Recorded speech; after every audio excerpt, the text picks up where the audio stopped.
ça ne sent pas bon du tout. Ça sent les embrouilles. Oh, les amis.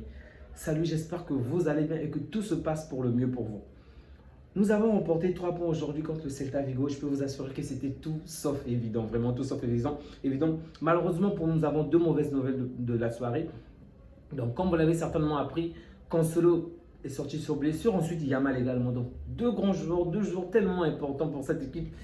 Et on perd les 2 sur ce genre de match. Ça, c'est frustrant. On a vu énormément la différence entre le match lorsque Yamal est là et lorsque Yamal n'est pas là. On le sait tous. Mais ce petit a tellement la magie dans ses bras. Le petit est talentueux. Il n'est pas juste talentueux, il est magique en fait. Et lorsqu'il a la balle, oh mince, mais quel spectacle. Et sans lui, je peux vous assurer, j'ai vu de quelle manière offensivement on est pauvre.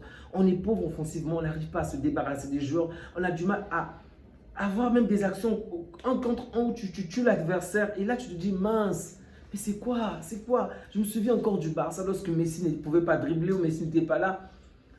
Il s'appelle comment déjà? Neymar pouvait faire le taf avec les dribbles et autres. Rakitic même parfois.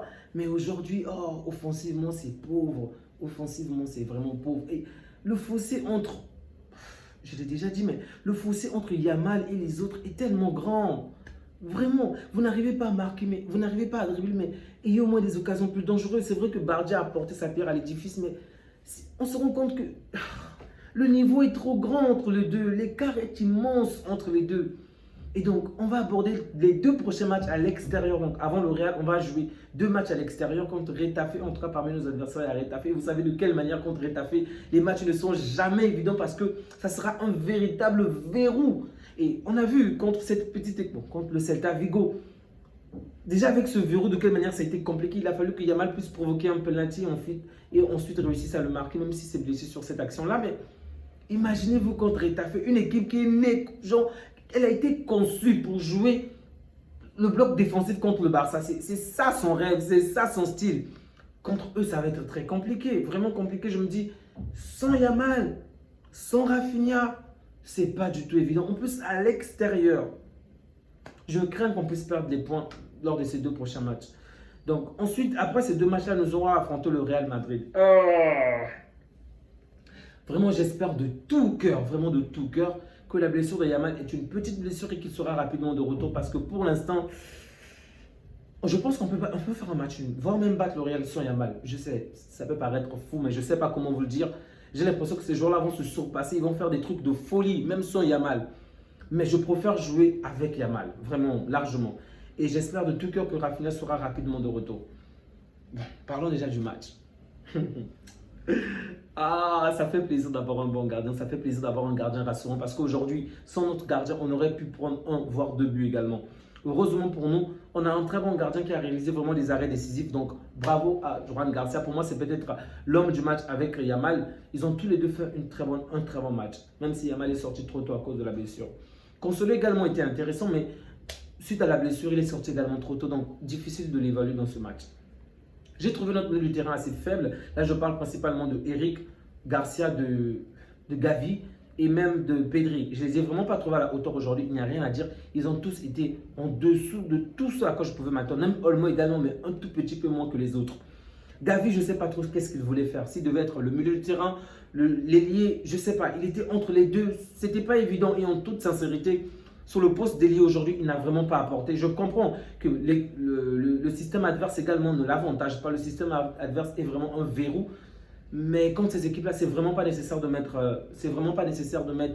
Gavi. À la limite, qu'on mette même Rashford. Je ne suis pas fan, mais qu'on mette même Rashford, au moins il peut faire courir les joueurs ou tirer même ou faire des passes. Encore là, on peut s'attendre à quelque chose, ou mieux encore, Fermin, on peut s'attendre à quelque chose de différent. Mais pour moi, Gavi dans ce genre de match, ça ne sert pas à grand-chose, ça n'apporte pas grand-chose. Donc, ce sont les joueurs que je n'ai vraiment pas trouvé à la hauteur. Défensivement, oui, je tiens à dire que Martin également a plutôt été correct pour moi, il n'y a rien à dire. J'ai quand même aimé la performance. Donc, Martin, un tout petit peu ça va. Notre gardien, donc Juan Garcia et Olmo et le petit Yamal, eux, j'ai vraiment apprécié les performances. En attaque, Olmo, comme je vous ai dit, c'était bien, mais pas suffisant à mon goût, vraiment pas suffisant. C'est vrai qu'on ne va pas bien en ce moment, on est financièrement instable, mais on se rend bien compte de quelle manière que oui, c'est pour des raisons financières que de nombreux joueurs jouent chez nous aujourd'hui. Sinon, ces joueurs-là n'auraient même pas pu avoir la place de titulaire. Ils auraient pu être des remplaçants. Mais étant donné que financièrement, c'est catastrophique, on fait avec. Donc, Olmo non plus n'a pas été extraordinaire.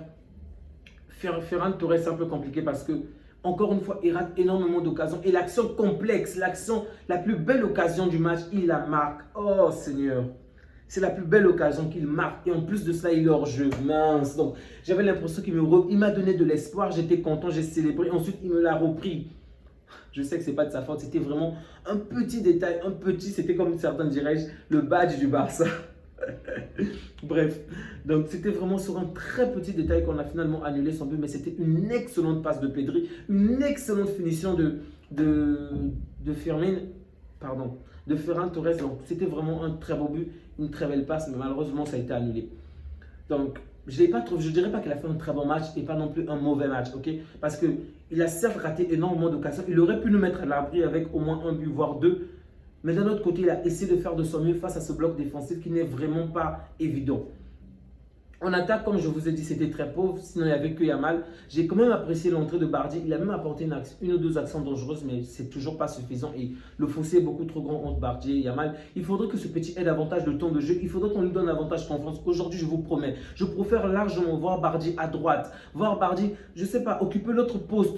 Plutôt qu'on le laisse seulement attendre Yamal encore et encore. Parce qu'on va se dire la vérité. Si Yamal n'est pas... Je ne sais pas que Yamal se blesse, ok? Mais si Yamal est sur le terrain, il n'aura toujours pas la place. Et au lieu de laisser Gavi jouer de l'autre côté et ça n'apporte vraiment pas grand-chose, essayons Bardi, essayons quelque chose d'autre. Et c'est sur ce point que j'en veux un peu à Flick parce que Flick est trop têtu. On est tous têtus, ok? Surtout lorsqu'on a de bons résultats malheureusement. Mais bref, il faut que Flick essaie quelque chose de différent aujourd'hui. Ça sera très compliqué pour les matchs à venir, pardon. Ça sera très compliqué pour les matchs à venir, mais bon. Espérons que Bardi va trouver les armes, les moyens nécessaires pour vraiment se démarquer. Sinon, le match de Cuba, c'était, je dirais pas exceptionnel, mais pas non plus top. Pas non plus mauvais également, mais c'était correct. Koundé, je m'attends plus à de meilleures combinaisons, surtout offensivement. J'espère qu'il va vraiment élever le niveau. Vraiment, j'aimerais voir un peu du Marcelo en lui. J'aimerais voir un peu du Dani Alves. Malheureusement, offensivement, ce n'est pas encore ça. Il y a encore trop de limites de la part de Koundé. Ferran Torres, j'en ai déjà parlé. Olmo également et Gavi. Donc, les amis, je vais juste m'arrêter là. Juste un grand merci encore à Garcia pour les arrêts décisifs qu'il a réalisés. Même si en face, l'adversaire a énormément manqué de réalisme. Des joueurs comme Aspas, je n'ai pas compris pourquoi il n'a pas joué. Iglesias, bon, du moins, il est rentré à la fin. Iglesias également est rentré à la fin. Je ne sais pas, peut-être parce qu'ils ont peut-être des matchs plus importants ou comment, puisque eux, ils sont en train de jouer vraiment. Ils sont en train de jouer en ce moment des places très importantes pour la Conference League. Peut-être que face au Barça, ils se sont dit que c'est mort. On va les préserver pour les prochains matchs. Je ne sais pas. Mais en tout cas, heureusement pour nous qu'ils ne sont pas rentrés très tôt parce qu'ils pouvaient vraiment apporter du danger. Et on a vu de quelle manière ce sont les limites également offensives, les limites de leurs joueurs, de leur offensive qui a permis en fait qu'on puisse s'en sortir. Sinon, eux également, ils auraient pu marquer au moins un but aujourd'hui. Bref, c'est la bonne nouvelle de la soirée. Et on l'a vu, c'est fou de voir Flick célébrer de cette manière parce qu'il est évident, il est conscient que ce n'était pas facile, que ce n'était pas du tout un match facile.